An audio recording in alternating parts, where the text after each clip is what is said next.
Happy to take some questions.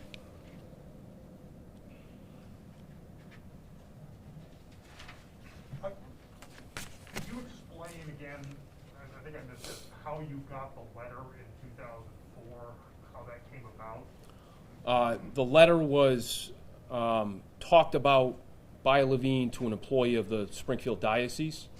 That ultimately, that knowledge ultimately made its way to law enforcement. Law enforcement then applied for and were granted a search warrant for Lavigne's home. When the letter was acquired, that's then when Lavigne made the statements around the letter that I quoted, Paul. So the letter was acquired by state police in 2004. And it was sent from who to who, allegedly? That we don't know. Again, our conclusions here today, based on Dr. Leonard's report and the contextual assumptions, was that Lavigne wrote the letter himself, and it was never sent from anyone to anyone. He just kept it. We believe he kept it and made it known to the diocese in an effort to distract from his own culpability. Again, being what I think is fairly characterized as a sociopath, he was looking to, again, assign blame in other places and continue what I called a long-running endeavor to distract investigators. So this wasn't, just to be clear, this wasn't a letter that the diocese concealed then? It wasn't something that they had that they kept from you? I cannot say that, no. You can't say, sorry. Go ahead. But you had to compel them to hand over the letter. There was a short period of time where we believe the diocese was in knowing possession of the letter. The letter then came to investigators through a separate investigation in a grand jury subpoena that the diocese answered. And in part, they provided emails that indicated the existence of this letter. So it's not like they were unaware it was just lying around somewhere. They didn't give it over until they got a grand jury subpoena, correct? They did not give it over prior to having to respond to a grand jury subpoena. It was a relatively short period of time, but that is, sort of a separate matter. Yes, Mr. Dobbs.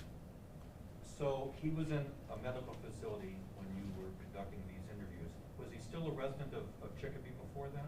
He was. And there was, he was in and out of the hospital during that period of time. So those April dates and that May date, he had gone home and then returned to the hospital.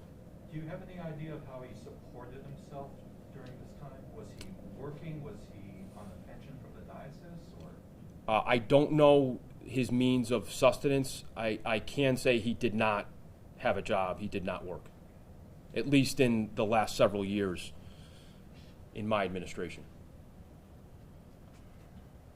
Any sense of why he decided to almost come clean now? I cannot delve into the mind of Richard Lavigne. Those are answers we won't have. I can say the work of Trooper McNally was extraordinary and developed a rapport within the confines of his work as a trooper, being very clear the purposes for his conversation with Lavigne, but still, as a skilled investigator does, allowing for a dialogue that ended up in admissions that had never been made before. Would that admission been fully enough to put him away?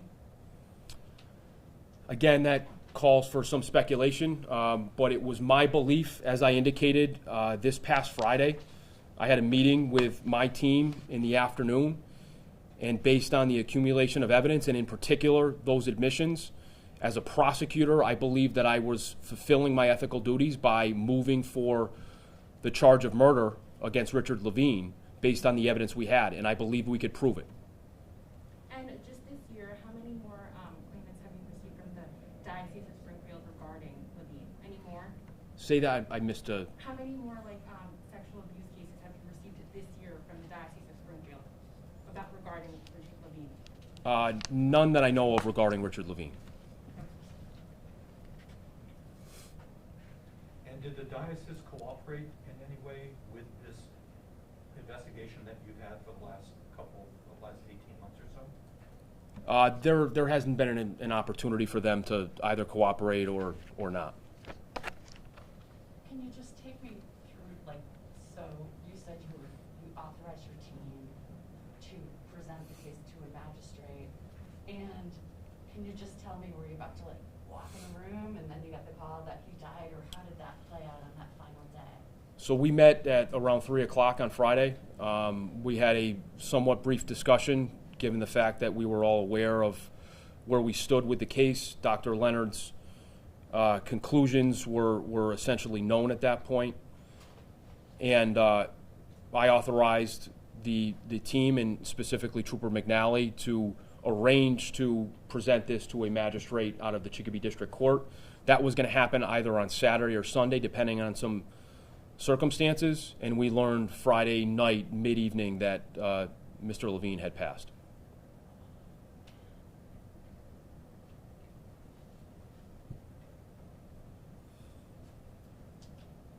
When was that recording played or recorded? What date was that?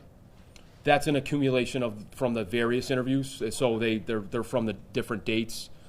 Probably some from the latter dates. The first discussion or two was less substantive with Lavigne, but they're from separate parts. Those were I want to be very clear. That's a compilation, and those were strung together for purposes of this presentation to the public. And again, the conversation spans 11 hours, but we were very mindful of voluntariness and our legal obligations, and we believe those were observed. Was this the first time that he had spoken with law enforcement in all of these decades? No, as I mentioned, Paul, he spoke with investigators around the time of the search warrant of his home in 2004. There were other times, 1972, he made what could be regarded as inculpatory statements about throwing the rock into the water and whether the blood would remain on it.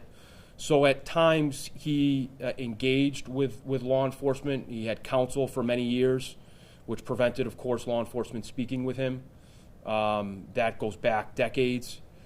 But as I indicated, he was always very mindful, I think, of protecting himself in those conversations.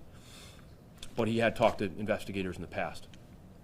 Just to clarify, the blood on the stone, that, when he asked that question, that information hadn't been made public to the family or to anyone else, right? There's no way he could have known that was part of the evidence at that moment? I'm not sure I can answer that question. He references his throwing a stone into the river, and that would have then, his question is around whether that blood would have come off the stone.